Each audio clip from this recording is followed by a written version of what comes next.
소개해드리도록 하겠습니다.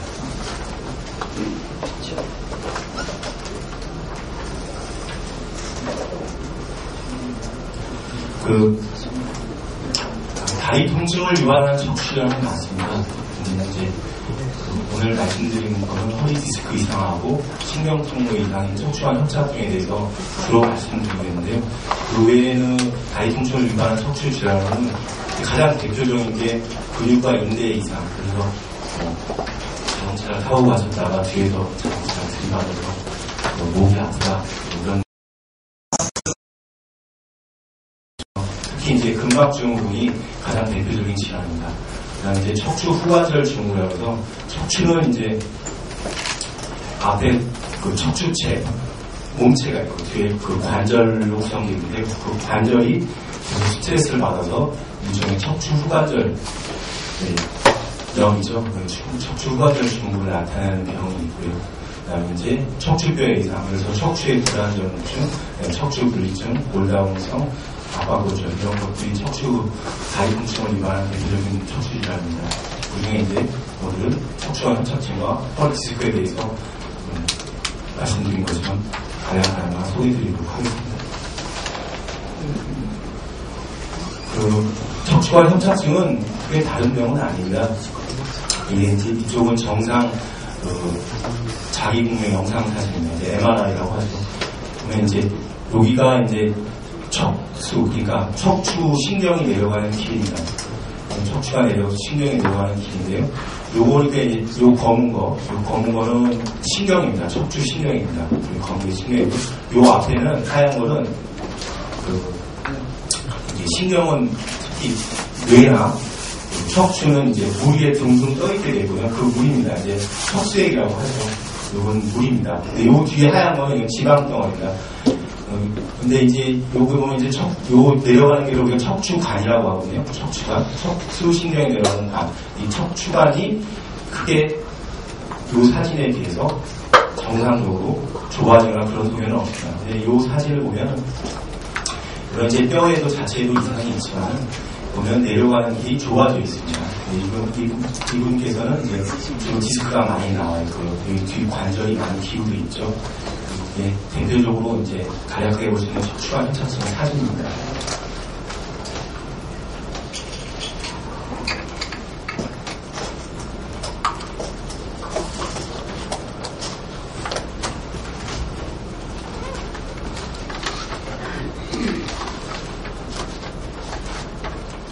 척추관 협착증이 이제 모든 병은 이제 정의가 내려져 있거든요. 척추관 협착증은 신경관의 협착 혹은 상대적으로 비례적으로 공간의 감소라는 구조적인 정의를 가지고 있습니다. 그래서 여기 요 사진 모형인데요. 그 모형 중에서 요 이렇게 요 부분이 이제 척추관입니다. 척추 신경이 내려가는 관입니다. 요 관이 상대적 또는 절대적으로 공간이 작아져 있는 걸 척추관 협착증이라고 합니다. 그래서 증상 유발은 주로 상대적 단면을 많이 따지는데요. 50% 이하에서는 증상을 유발한다고 알려져 있습니다. 그래서 이 사진이 이제 요거 사진과 비교하면 정상인데요. 보면 이제 여기 이렇게 점처럼 된 게 신경 다발입니다. 보통 신경 다발이 뒤쪽으로 위치해 있거든요. 그래서 이제 여기 신경부에 아까 말씀드린 뇌척수에 잘 써 있는 모양이 있는데요. 그건 이제 아주 심한 협착증 사진입니다. 보면 거의 보이지 않는 정도죠. 이 정도는 증상이 이제 유발되죠. 이제 척추관 협착증이 아까 사진 같은 그런 정의가 있는데 어떤 증상이 있냐 그러면 증상이 없는 60세, 80세 분들께서도 21%에서는 사진상으로는 요추관 협착증이 있다고 보여집니다. 그리고 증상이 있는 분들은 대부분 서서히 진행되고요. 급성 마비는 드문 거로 알려져 있습니다. 보통 이제 진행되더라도 다리가 좀 마른다든지 걷기가 불편한지 이 정도지 갑자기 진행되는 경우는 굉장히 드문 거로 알려져 있고요. 근데 이 병은 이제 아까 처음에 말씀드린 것처럼 척추 관절염으로 생각하면 쉽게 꼭 들어가는 얘기가 아니지만 쉽게 그렇게 생각하시면 되는데요. 인구가 고령화되면서 협착증 환자 빈도가 많이 증가하게 되어 있고요. 그리고 나이가 드시면서 허리가 굽혀지는 질환이 많은데요.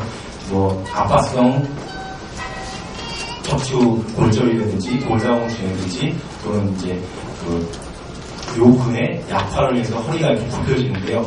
그 중에 대표적으로 허리가 굽어지는 원인 중에 하나가 척추관 협착증입니다. 왜 굽어지는가의 이유에 대해서는 이제 나중에 또 설명해 드리고요. 그 다음에 요거는 허리에 생기는 꾀변이라고도 하는데요. 왜냐하면 어떤 때는 아주 심하다가 또 다음 날은 씻음듯이 낫다. 이런 경과를 가는 것이 대부분인 경우가 많습니다. 네, 증상을 보시면은 이제 가장 중요한 증상은 이겁니다. 이제 간헐적 파행 증상. 그러니까 그 파행이라는 건 이제 쉬는 증상이죠. 자주 걷기가 어려우니까 걷다가 저려서 또 힘이 빠져서 쉬는 증상. 이게 아주 대표적인 증상입니다. 이 증상이 있으면 거의 진단이 가능합니다. 또 나머지 증상으로 저린 증상, 쥐가 자주 난다거나 또는 소변을 자주 본다. 소변을 자주 본다는 건 아주 병이 많이 진행했다는 걸 보여주는 거거든요. 물론 요통도 어느 정도 동반하기도 하지만 주로 이제 간헐성 파행 증상이 아주 중요한 증상입니다. 척추관 협착증의 원인은 선천적과 후천적으로 얘기합니다. 선천적은 연골 이상증과 같은 선천적인 원인인데요. 그거는 여기서 논외로 하고 있고요. 후천적 원인은 한 가지 원인이 아니라 여러 가지 복합 원인으로 발생하는데요. 디스크의 퇴행성 변화, 디스크가 이제 퇴행성 변화가 있었는데 어떻게 하냐면 여기 이제 고라가 되어 있고요. 퇴행성 변화가 심하다는 겁니다. 후관절의 비율, 이게 이제 뒤에 후관절인데요. 몸체와 뒤에 관절로 척추를 펴는 구성들이 관절이 많이 비유되어 있어서 그다음에 황색인다고 해서 이따 이제 내시경 수술하는 걸 잠깐 보여드리겠는데요. 거기서 후관절을 황색인들이 약간 보여드립니다. 거기 그 사진에서는 황색처럼 보이지 않는데요. 그냥 맨눈으로 보면 황색처럼 보이거든요. 황색인들. 근데 이 부분은 이 황색인들과 비유되어 있는 사진을 보여주고요. 이거는 이제 다른 추가적으로 불안정성이 있으면 척추관 협착증 좁아지게 된다는 거죠.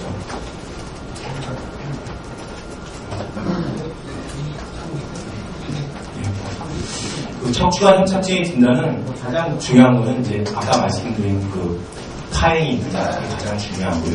그다음에 진찰 소견, 엑스레이, CT, MRI인데 병력이 있고 그다음에 CT나 MRI로 어느 정도 확진이 가능합니다.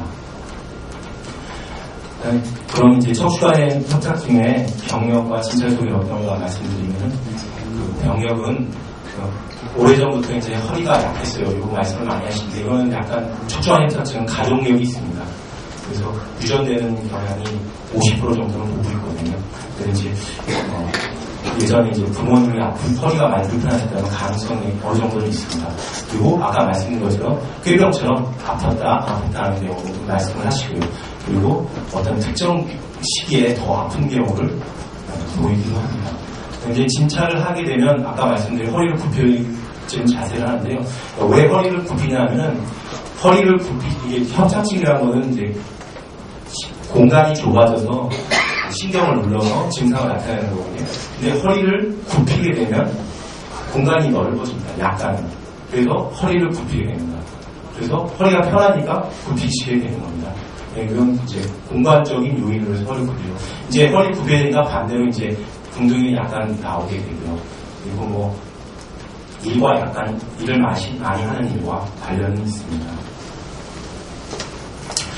척추관 협착증 이제 진단하는데 이제 병력을 봤으면 엑스레이를 봤는데 엑스레이는 정상을 보일 수도 있고 약간의 이상 소견, 약간 아프다 전이증 소견을 보일 수도 있고요. 그다음에 보도에 많이 좁아지는 협소화 소견을 보일 수도 있습니다. 그러니까 다 보일 수 있습니다. 엑스레이 상에서. 그러니까 엑스레이 상으로 있다 없다 얘기하기는 심한 경우가 아니면 좀 어렵습니다. 그럼 이제 최소한 CT 정도는 찍어야지 확인이 되는데요. 척추관 협착증 CT 사진은 주로 이제 뼈 관계를 잘 보여줍니다. 여기 보면 이쪽은 정상 사진입니다. 그러면 이제 정상 사진은 이 뼈가 이렇게 부드럽고 매끈하고 이 척추관, 이 신경 있는 자리로 들어와 있는 것으로 보이지는 않는데 이 사진을 보면 많이 비유되어 있습니다. 그러니까 두꺼워졌다는 말씀이죠. 두꺼워져서 이 안쪽으로 밀고 들어오는 걸 보여줘요. 그래서 CT로, 그리고 또한 CT 사진에서 이거는 디스크거든요. 디스크도 이 정상 사정에 대해서 이 중도 협착증에서 이제 많이 밀고 들어오는 것도 볼 수 있고요. 이 분께서는 이제 디스크가 변성돼서 이제 경화, 또 고라리, 그렇죠? 이런 것까지 어느 정도는 보신다. 그러니까 척추관 협착증의 CT로 95% 이상은 진단이 가능합니다. 척추관 협착증 MRI는 이제 아까 말씀드린 뼈뿐만 아니라 디스크가 어느 정도 심하거나 또 이 황색인데 뒤 황색인데 어느 정도 심하거나 이런 것까지 확실히 알 수 있습니다. 그래서 이제 MRI로 이건 거의 100% 진단이 가능한데 CT만으로도 95% 이상 진단이 가능합니다. 특별히 신경 이상 심하지 않은 한 굳이 저 같은 경우는 권유하지는 않습니다. 네, 치료를 보겠습니다. 네, 치료는 결론적으로 말씀드리면 대부분 보존적 치료로 치료에 반응을 하게 되고요. 그래서 약물치료, 물리치료, 운동치료, 신경치료 이런 대부분 듣게 되고요. 그 다음에 이제 그렇지 않고 수술치료 치료를 하게 되는데요. 자세히 말씀드리면 약물치료는 진통제나 항우울제나 근이완제나 오팔몬이라고 해서 협착증에 특별히 개발된 약이 있습니다. 특히 이제 혈류 개선에 효과가 높다고 하는데요. 제가 이제 직접 써봐도 어느 정도 효과는 나는 거로 잘 판단이 되고 있습니다. 그래서 이제 이거 기본적이고요. 이제 의문이 우울제를 왜 먹냐고 하는데 이제 우울제를 어느 정도 양을 조절하면 통증에 아주 잘 반응하게 돼 있고요. 그다음에 우리가 어렸을 때 이제 소변 많이 보는 애들도 우울제를 처방하기도 합니다. 그러니까 이제 우울 목적이 아니라 진통 목적입니다.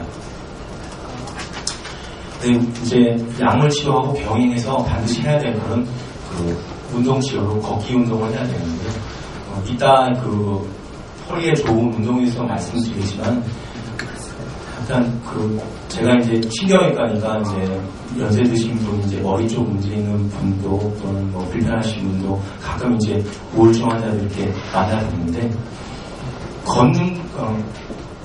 걷는 거 외에 다른 좋은 운동은 없습니다. 이제 특히 허리에는 약간 빨리 되는 겁니다. 일본의 책에 따라 틀린데요. 제가 보기엔 일본에 100m를 걸으라고 하는데 그건 좀 어려운 것 같고 보통 한 70에서 80m 1분 정도 해서 한 2-30분 2에서 3km 정도 걷는 게 아주 좋습니다. 이제 요령은 배에 힘을 주고 배꼽을 끌어당긴 채 걷기 운동을 하고요. 그 다음에 이제 가끔 이렇게 가다 보니 팔을 막 휘젓는데 그것도 아주 좋은 거로 되어 있습니다. 네, 신경치료는 이제 가끔 이제 신경치료에 대해서 물어보시는데 약물치료를 하고 운동치료를 해도 이제 굉장히 불편감을 호소하시는데 이제 신경치료를 권유해서 하게 되는데 이제 그러면 이제 환자분께서 물어보시면 신경치료를 하면 낫냐 물어보시는데 제 경험상으로는 제가 만 케이스 이상 한 거는 신경치료는 아닌데 10명을 기준으로 했을 때 10명 중에 1명 정도는 10년 이상 안 아픈 분도 있습니다.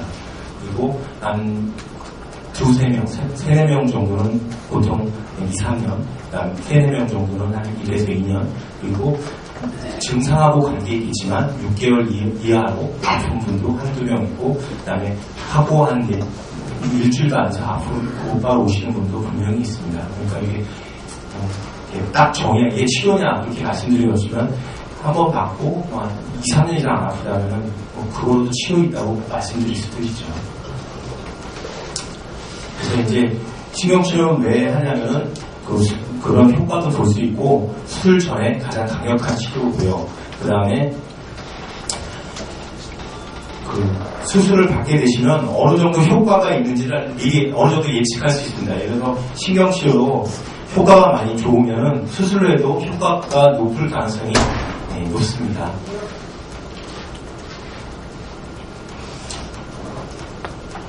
그 다음에 이제 수술 문제, 이제 신경치료를 했는데 또는 이제 운동치료나 약물치료를 했는데도 잘 듣지 않고 계속 반복적으로 불편하고 그러시면 언제 수술을 해야 되냐 이렇게 물어보시는 분이 많은데요. 협착증 수술은 보통 한 정거장 정도 걸을 때 파에 쉬고 싶은 생각이 드시면 수술을 권유하게 돼 있습니다. 왜냐하면 이 정도 좀 걷지 못하실 정도, 파행이 있을 정도면 일상생활에 지장이 있으시고요. 그 다음에 움직임이 적어 살이 찌게 되고요. 그러니까 살이 찌게 되면 또 몸이 약해지고 허리 근육이 더욱 약해집니다. 그래서 이렇게 하면 수술을 받으셔도 예후가 불량하게 돼 있거든요. 그래서 한정거장 걷는데도 어려우시고 쉬시고 그런다면 일단 수술을 권하게 돼 있습니다.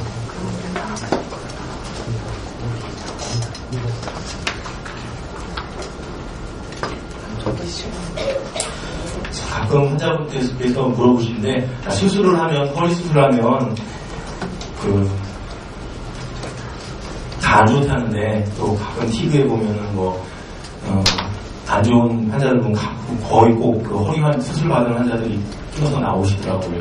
근데 이제 원칙은 수술을 받을 이 정도 힘드시면 위험성에 비례해서 위험성 어느 정도, 그래서 나쁠 확률이 보통 낮은 게 높은 게 1% 정도고 보통은 10,000분의 1 정도인데 그거 확률에 비교해서 만약에 일상생활 영향이 없다면 차라리 수술 받으시는 게 나을 수 있다는 거죠. 이제 요추관 협착증의 이제 수술에 대해서 보시면 수술은 요 문제는 이제 단순한 문제, 이제 불안정성이 있느냐 없느냐에 따라 나뉩니다.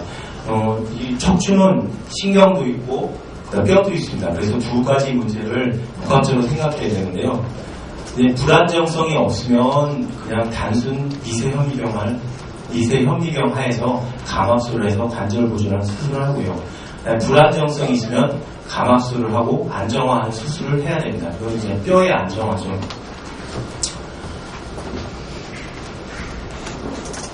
그래서 협착증 수술을 하면 다 좋은가 했는데 구조적으로는 넓히는 거는 100% 가능하고요. 만족도는 95% 정도 보여지고 있습니다. 그래서 신경과학 크기는 예전에 이렇게 크게 키웠는데요. 요즘은 그렇게 많이 키우지 않아도 증상 호전이 어느 정도 있다고 해서 이 정도로 크기로 넓히고 있습니다. 그래서 이제 아까 말씀드린 단순 협착증일 때 미세현미경 추궁 절제술은요, 척추 마취로도 가능합니다.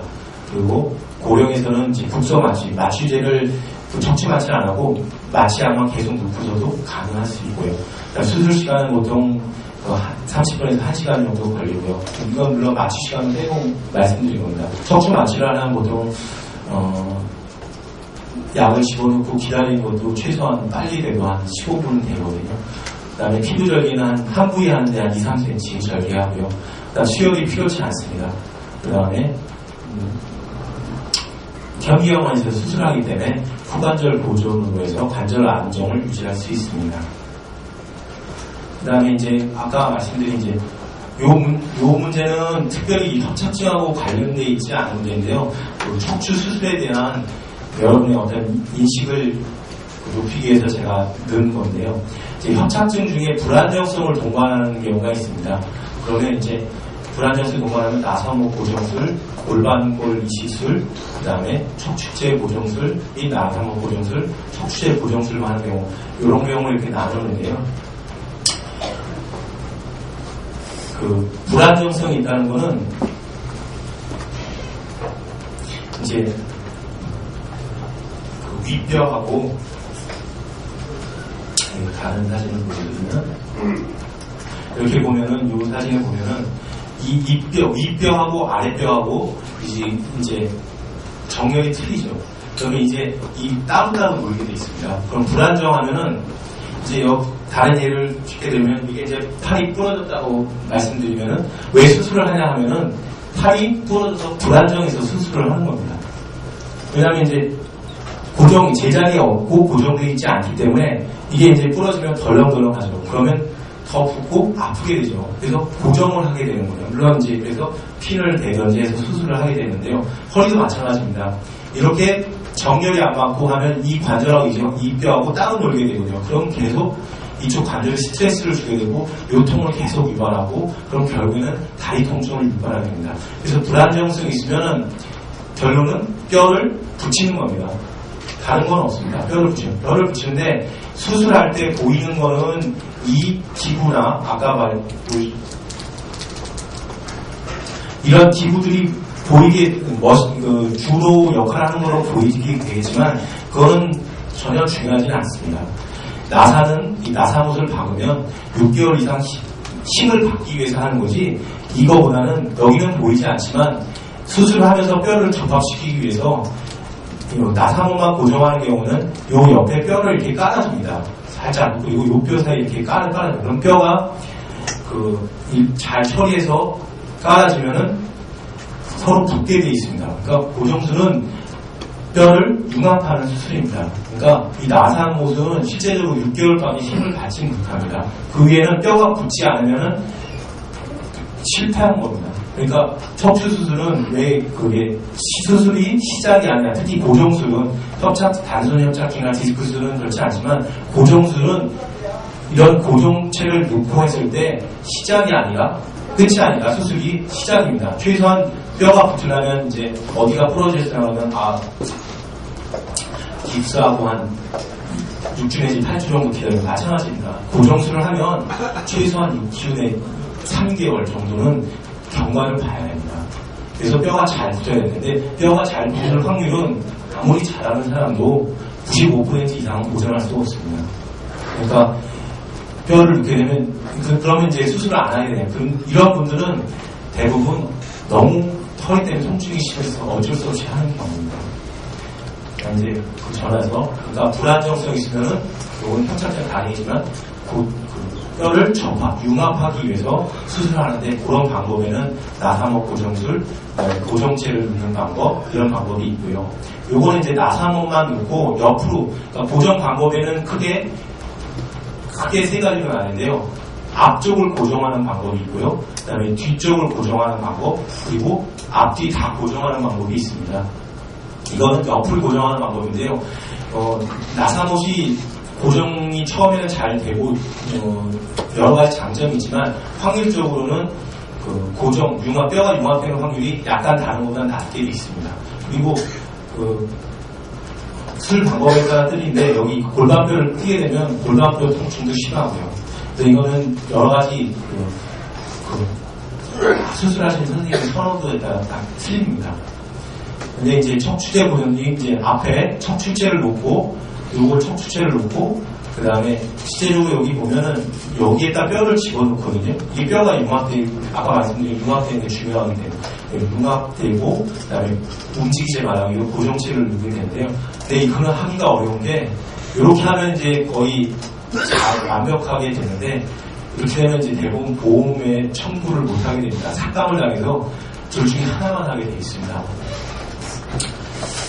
그 다음에 전방 척추의 고정술은 이제 아까 요것만 하나만 하는 방법 중에 이거는 배로 해서 배를 열고서 여기다 집어넣는 방법인데 최근에 많이 시행되고 있는 방법인데요. 어느 정도 몇 가지 장단점이 있는 수술이고요. 많이 최근에 행해지는 수술입니다. 후방 척추의 고정술은 이 고정체를 넣는데 뒤에서 넣는 방법입니다. 이렇게 집어넣는 방법인데요.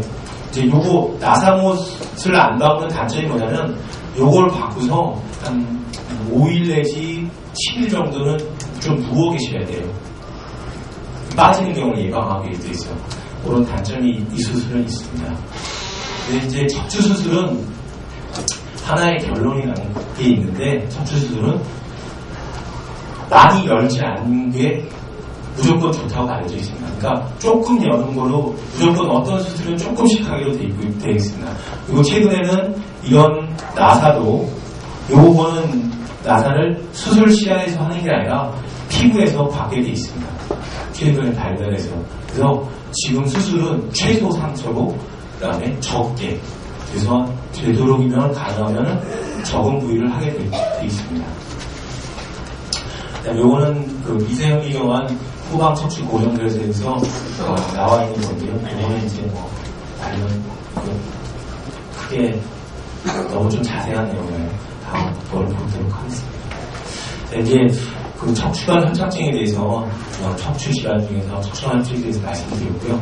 또 그 다음에 이제 디스크에 대해서 보도록 하겠습니다. 디스크는 보통 젊은 연령층에서 많이 발생되는데요. 요새 추세는 그 연세가 드시는 분에서도 많이 자주 발생되는 걸로 추세가 아니라 빈도가 높아지는 걸로 알려져 있습니다. 그러면 지금 이게 이제 요 디스크가 이렇게 빠져나와갖고 이제 신경을 누르고 있죠. 여기 이게 디스크입니다. 그 디스크는 기능을 보면 그 체중을 지지하고요, 충격을 흡수하고 그 관절 운동을 하고 있고요. 그다음에 이제 보면은 이 구조적으로 보면 이 안에 수액이라고 해서 말랑말랑한 게 있습니다. 진짜 젤리 같습니다. 진짜 그 퇴행성 변화가 없는 사람 거 보면요. 근데 이제 이 모양이 자동차 타이어와 아주 비슷하죠. 근데 이제 자세 변화에 대한 추간편 압력의 비교를 보면은 요거는 나중에 예를 들어 어떤 운동이 안 좋고 어떤 운동이 안 좋고 그다음에 어떤 자세가 안 좋고 그거에 대한 그 지침이 되는 사진입니다. 여기 보면은 서 있을 때를 100으로 기준했을 때 앉아 있을 때가 더 압력이 높죠. 그러니까 그리고 앉아 있을 서서 약간 구부릴 때가 더 안 좋습니다. 가장 안 좋은 거는 앉아 있으면서 허리를 굽히면서 그리고 무게를 들고 있는 게 가장 안 좋죠. 그래서 허리에 가장 안 좋은 거는 무게를 안 든다는 기준했을 때 허리를 굽히면서 돌리는 게 가장 안 좋게 돼 있습니다. 이 사진을 이 아주 기준이 나중에 이제 운동하고 자세에 대해서 아주 중요한 왜 이 운동이 좋고 나쁘냐는 요거 사진을 기준으로 말씀드리는 겁니다. 그래서 디스크를 이상을 구분해서 이제 제가 하는 건 이제 양의학이니까 양의학 그 외국 사람들이 이제 구분을 하기를 좋아하니까요. 그래서 디스크를 허리 디스크가 우리가 디스크 탈출증을 얘기하는데요. 원래는 이렇게 나눕니다. 디스크 내장증, 디스크 변성증, 디스크 탈출 이렇게 구분합니다. 이제 디스크 변성증 퇴행성 디스크라고도 하고요.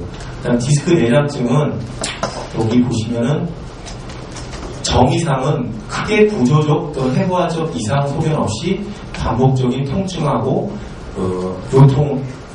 다리 통증을 유발하는 질환이 되어 있는데요. 여기 보면 이제 이 사진을 보면 디스크 높이는 디스크 높이는 4, 5번 큰 차이가 없는데 약간 이제 검게 되어 있죠. 여기 원래는 여기가 하얀 거는 수분이 있으면 이 사진에서 하얗게 나타나거든요. 그래서 수분기가 약간 돼서 그리고 또 여기 이제 보면 섬유균이 찢어지는 거를 디스크 내장증으로 정의하기도 합니다. 그래서 이제 사진상에서는 MR에서 약간 정도 이상 소견을 보이는 걸 내장증이라고 말씀드리고요. 디스크 변성증은 이 사진에서 보듯이 디스크 높이도 굉장히 좁아져 있고요. 주위에 이 뼈의 변화도 심합니다. 여기 보면 다른 뼈들은 괜찮은데 이 뼈는 하얗게 돼 있죠. 뼈의 변화도 심하고 디스크도 밖으로 돌출돼 있고 이런 걸 퇴행성 변성증이라고 합니다. 퇴행성 변성증, 디스크 변성증에 대해서 말씀드리면 디스크 변성증은 디스크 모양은 그대로 있으면서 디스크 성질만 변하는 것을 말하고요. 말랑말랑해서 충격을 흡수해야 할 디스크가 딱딱해지거나 찌그러져서 제 기능을 못하고 통증을 유발하는 걸 말합니다. 증상의 차이는 디스크 탈출증은 이제 터져 나와서 신경 다발을 압박하는 질환인데 좀 이따 사진을 보여드리겠습니다. 증상의 차이는 이 디스크 탈출증의 경우는 다리 쪽으로 가는 신경의 이상을 보이는 것과 달리 변성증은 대부분 허리만 아픈 것이 특징입니다.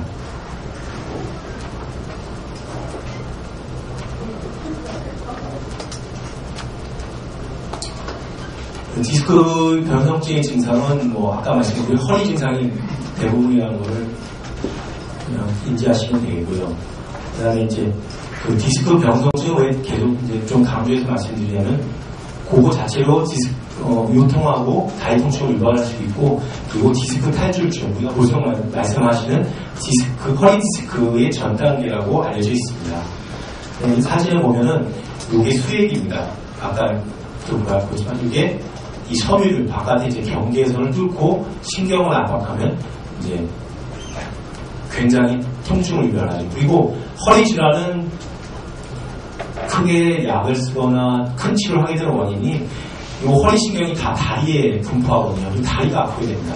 그래서 허리 질환은 척추 질환은 다리에 문제를 많이 발생하게 되는 게 이 수액이 나와서 신경을 압박하게 되면 다리가 굉장히 아프게 되거든요.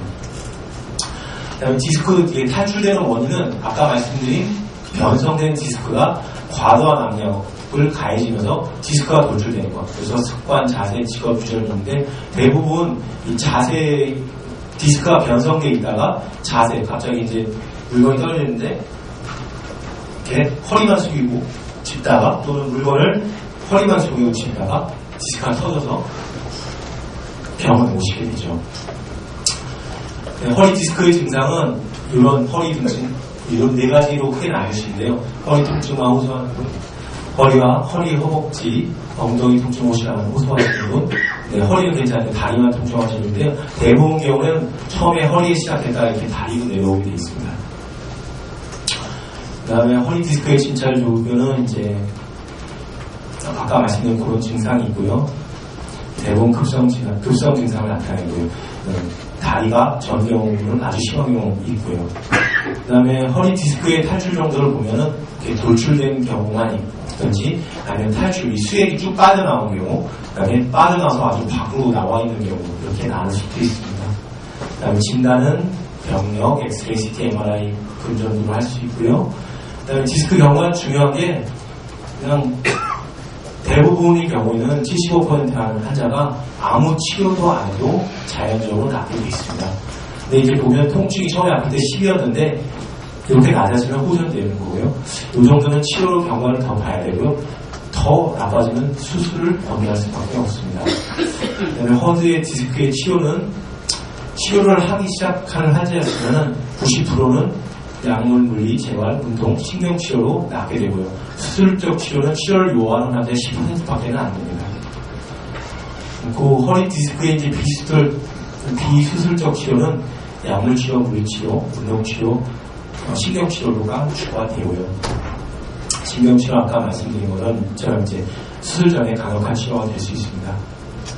그 다음에 허리 디스크를 수술해야 되는 경우 어떤 거 있냐? 그러면은 소대변 장애나 다리에 마비 증상이 있는 경우, 특히 이제 발목이나 발가락, 여기 마비 있는 경우는, 왜냐하면 마비가 진행돼서 완전 마비가 되면 돌아오지는 않습니다. 신경은 한번 죽으면 돌아오지는 않습니다. 그래서 이건 수술을 빨리 해줘야 되고요. 그 다음에 6주 이상의 그 약물치료나 물리치료 또는 신경치료를 해도 아무 차도가 없는 경우, 그 다음에 견딜 수 없는 통증이 있는 경우, 이런 경우는 수술을 할 수밖에 없습니다. 그 다음에 허리 디스크의 수술적 치료는 너무 많아서 말씀드렸는데 간헐적으로 내려가고요. 크게는 현재는 그 관절에, 그러니까 불안정성이 없는 아무 허리 디스크만 있다, 디스크 탈출만 있다면은 현재는 미세현미경 수액 제거술과 내시경 레이저 수액 제거 두 가지가 거의 90% 이상 두 수술만 합니다. 근데 이제 내시경 수술은 이렇게 이제 환자에다 이 정도 1cm 정도 찌개고 이 내시경 관을 집어넣어서 이 내시경에서 뽑아내는 거예요. 뽑아내는 장면이고요. 고주파 열치료를 할 수도 있고 인공수액 대치를 수도 있고 인공 디스크 대치를 할 수 있는데 요즘은 잘 안 합니다. 그다음에 디스크 환자의 치료 단계는 간단하게 말씀드려 보심축 치료를 하고 그거에 대해서 그래도 아까 말씀드린 수술 적응이 되면 레이저, 내시경 수술을 하든지 아니면 현미경 수술을 합니다. 요 위에 거는 아까 말씀드린 뼈에 문제가 있는 경우, 불안정성이 있는 경우입니다. 근데 이거는 요즘은 잘 하지 않습니다. 그리고 이제 디스크하면 재발한다고 그랬는데 재발 확률은 5%입니다. 5% 정도로 알려져 있습니다. 그리고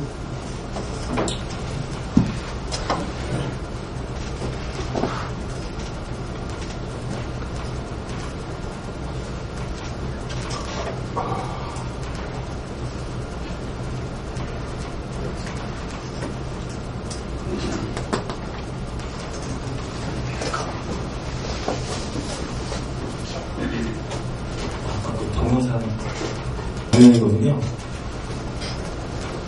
이거는 이제 아까 황색인대라고 하는 겁니다. 지금 뜯는 거는 황색인대를 뜯고 있습니다. 황색인대를 포스를 뜯고 있어요. 1cm 정도. 이거는 확대한 겁니다. 이거 1cm가 안 됩니다. 뜯고 여기 나왔습니다. 여기는 안에 들어가면 이제 황색인대를 뜯고 여기 지방이 있습니다. 이 안에도 지방이 있습니다. 어떤 분들은 지방이 너무 많은데 이거 좀 신경입니다. 지방을 이 분은 레이저 치료를 먼저 안 하고 고주파 치료를 먼저 하는 분입니다. 그리고 이제 그 견자를 해서 디스크를 이제 뽑아내려고 이제 자리를 잡고 있는 겁니다. 이쪽은 다 신경이고요. 이쪽은 신경입니다. 이쪽도 신경이 약간 이제 여기가 디스크가 나올 겁니다. 이제 계속 좀 시야 확보를 위해서 견자로 이제 지금 요 하얀 게 지금 디스크입니다. 이렇게 지금 꺼내려고 하고 있고요. 어느 정도 자리가 잡고 공간이 확보됐으면 이제 저기 나와서 이게 디스크입니다. 자, 이제 포색으로 뽑습니다. 이렇게 끝나는 거고요. 이렇게 해서 나머지 잘 처리를 하고, 네.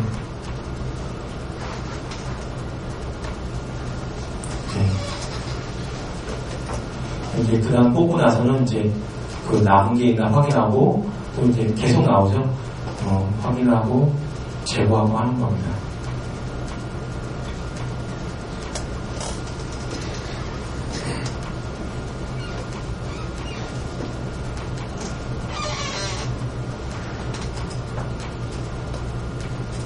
이거 남은 거 얼마 크지는 않습니다.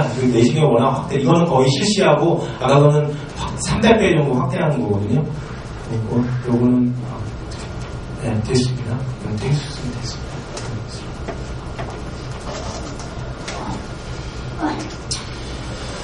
그 다음에 이제 마지막으로 척추, 이제 허리를 아까 척추관 협착증이든지 디스크라든지 이런 거는 꼭 그 보존적, 수술할 적응증이 아니면 보존적 치료로 아주 잘 됐거든요. 그러려면은 허리는 아까 말씀드린 것처럼 수술을 해도 본인이 이제 운동을 안 하시거나 그러면 거의 소용이 없습니다.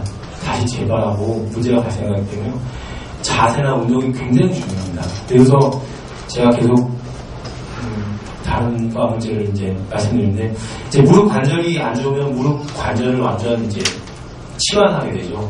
근데 이제 수술하시고서 나는 무릎 수술 다 받았으니까 다 그 수술 받았으니까 이제 마음대로 거둘 수 있겠지, 그렇게 말씀하시면은 이제 좀 대답하기 어렵죠. 그러니까 이 관절은 운동이 원래는 최선입니다. 최선이고 그래도 어쩔 수 없는 상황에 수술을 하는 게 돼요. 그래서 특히 골 관절 문제는 운동을 열심히 해보시고 그 다음에 수술을 권유하는 게 돼 있습니다. 제 척추를 위한 이제 자세가 중요한데요. 자세랑 운동이 중요한데 나쁜 자세, 좋은 자세에 대해서 말씀드리도록 하겠는데요. 처음에는 이제 바른 자세에 대해서 말씀드리겠습니다. 자, 얼마 안 남았습니다. 잠깐 기회해서 죄송합니다. 자세는 우리가 보통 이제 자세, 앉는 자세가 있죠. 그 다음에 앉는 자세가 있고요. 그 다음에 쓴 자세, 여기서 일하는 자세를 볼 수 있지만 쓴 자세고요. 그 다음에 이제 여기 사진 없는데 눕는 자세 있죠. 잠들기 자세, 그리고 일하는 자세, 이렇게 크게 나눌 수 있습니다. 그럼 이제 앉는 자세에 보면은, 앉는 자세는 그 의자가 아주 중요합니다. 그래서 뭐 제가 학생 때만 해도 뭐 인체공학적으로 설계된 의자에도 나왔는데 의자가 굉장히 중요합니다. 의자의 조건은 사장님 의자가 좋습니다. 약간 뒤로 이렇게 기울어져 10도 내지 20도 정도 기울어져 있고요. 그 다음에 특히 이 의자의 부족한 점은 뭐냐면 다리를 올려놓을 수 있는 게 있어야 좋고요. 한쪽 다리 이렇게 올려놓으시고 팔걸이가 있어야 됩니다. 그리고 다리가 내려가는 부위가 푹신해야 되고요. 엉덩이를 이렇게 바짝 붙이기가 어려우면 그 조그만한 베개 를 이렇게 그 허리 받치는 베개가 있습니다. 이렇게 놓은 게 아주 좋습니다. 요건 이제 고다음으로 좋고요. 이렇게 구부리시면 안 됩니다. 허리 의자에 뛰시거나 하면 안 좋고요. 그 다음에 서기는 딱 그 어깨너비를 벌려서 딱 서는 거는 안 좋고요. 약간 이렇게 위치를 달리 하는 게 좋습니다. 그리고 가능하면 이렇게 뭘 올려놓고 하는 게 허리의 긴장, 디스크에 특히 긴장도를 떨어뜨리는 데 아주 좋습니다. 그리고 이제 자동차는 어차피 걱정하고요.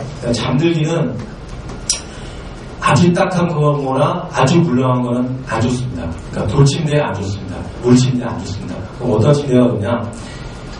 제가 그러면 말씀드리기가 애매한데, 원래는 딱딱한데 부드러운 거고 참 애매한데요. 그 우리나라 좋은 침대 회사 있지 않습니까? 그 최신형 침대 한번 누워보십시오. 그게 좋은 침대. 그러니까 너무 돌침대 딱딱한 거 아니죠. 그러니까 그러면 그런 침대는 저도 뭐 교수도 못 사는데 이렇게 바닥에다가 약간 푹신한 요를 좀 까십시오. 그리고 좀 부족하다 싶으면 거기다 뭘 하나 더 넣고 그래서 누우시는 게 좋습니다. 아주 딱딱한 거나 아주 물렁한 건 안 좋습니다. 왜냐하면 허리는 정상적인 굽이가 있는데요. 너무 딱딱하거나 너무 물렁하면 그 굽이가 깨져서 허리에 안 좋게 됩니다. 그리고 아까 말씀드린 이런 자세는 아까 말씀 자세에 따라서 그 디스크가 받는 압력이 중요합니다. 그래서 그 압력이 이런 자세에서는 낮아지기 때문에 이렇게 자세를 취하고요. 그 물건 들기는 특히 이제 임산부들이라든지 물건들이 자주 오시는데요. 물건은 절대로 떨어져 있으면 허리만 굽히면 안 됩니다. 굉장히 공손하게 무릎을 굽히고, 이 사진도 약간 잘못됐는데 무릎을 한쪽을 굽히고 무게중심하고 자기 체중이랑 비슷하게 놓고 물건을 드셔야 됩니다. 이거 무리하게 들지 마시고 항상 2분, 3분 가벼운 것이라도 드십시오. 특히 관절은 이렇게 너무 쓰게 되면 젊었을 때 잘못돼 나중에 문제가 되는 경우가 많습니다. 특히 이제 격투기 했던 분들, 허리를 너무 격투기든지 많이 쓰는 분들은 젊었을 때는 괜찮은데요. 나이가 드시면 허리 문제가 되는 경우가 많습니다. 그 다음에 허리에 좋은 운동은 아까 말씀드린 결론은 하나입니다. 약간 빨리 걷기. 이거 위에 다른 거는 이게 가장 좋고요. 그 다음 등산도 거의 이거에 버금가기 좋습니다. 그 다음에 좋은 건 자전거 타기. 수영은 배영이 가장 좋습니다. 자유형은 조금 약간 의문이고요. 왜냐하면 이제 자유형은 정확하게 배우지 않으면 허리에 부담이 됩니다. 그리고 저병이하고 평형은 안 좋습니다. 굉장히 안 좋습니다. 그 다음에 체조나 가벼운 요가 이런 거 좋고요. 가벼운 요가 말고 힘든 건 하시면 안 되고요. 가벼운 에어로빅. 근데 단체로 하는 거는 안 좋습니다. 왜냐하면 본인이 힘든데 따라가려면 더 안 좋아질 수 있습니다. 그 다음에 이제 요통 환자가 피해야 될 운동은 빨리 걷기가 좋고요. 가장 나쁜 거는 골프입니다. 가장 허리에 부담되는 거는 굽힌 상태에서 허리를 돌리는 게 가장 안 좋군요. 골프가 가장 안 좋습니다. 그 다음에 안 좋은 거는 볼링입니다. 그리고 생각보다는 격투기가 그렇게 허리에 요통을 신경쓰고, 왜냐하면 물론 요새 말씀드린 둘이 막 맞붙어서 그런 싸움 격투기가 아니라 이제 모션을 취하고 이런 격투기를 말씀드리는데요. 왜냐하면 이런 격투기를 하면은 대부분 이제 본인 몸을 풀어주고 스트레칭 이런 걸 하기 때문에 크게 요통이 생각보다 많이 발생되지 않고요. 그 다음에 테니스와 배드민턴 둘 다 이제 중증도 위험들을 가는데요. 배드민턴이 약간 위험합니다. 왜냐하면 이제 허리를 이렇게 들고 치는 경우가 많기 때문이고요. 그리고 돌발 상황이 테니스보다는 배드민턴이 많이 발생될 수 있는 경우가 많기 때문이죠. 그 다음에 이제 일반적으로 행해지는 에어로빅 같이 조절하는 거는 따라 하시는 건 좀 안 좋은 걸 되어 있습니다. 대단히 감사합니다.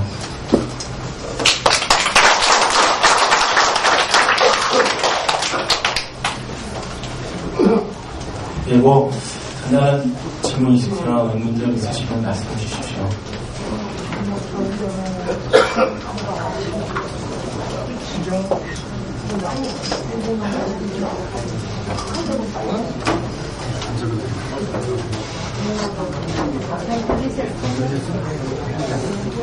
질문사항 없으시면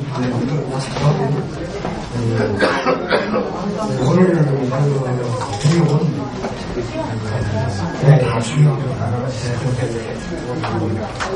허리 조실은 잠시만 허리 운동이 제일 좋고요. 건동도에 최고 좋다니까 많이 걷고, 땀은 등에 걷기도 등에 땀이 될 정도, 그 정도만 걸으셔야지, 그거는 땀을 비틀리면서 걸으시면 또 굉장히 나쁠 수 있어요. 걷기 운동을 좀 많이 해주십시오. 자, 오늘 이것으로 마치겠습니다. 감사합니다.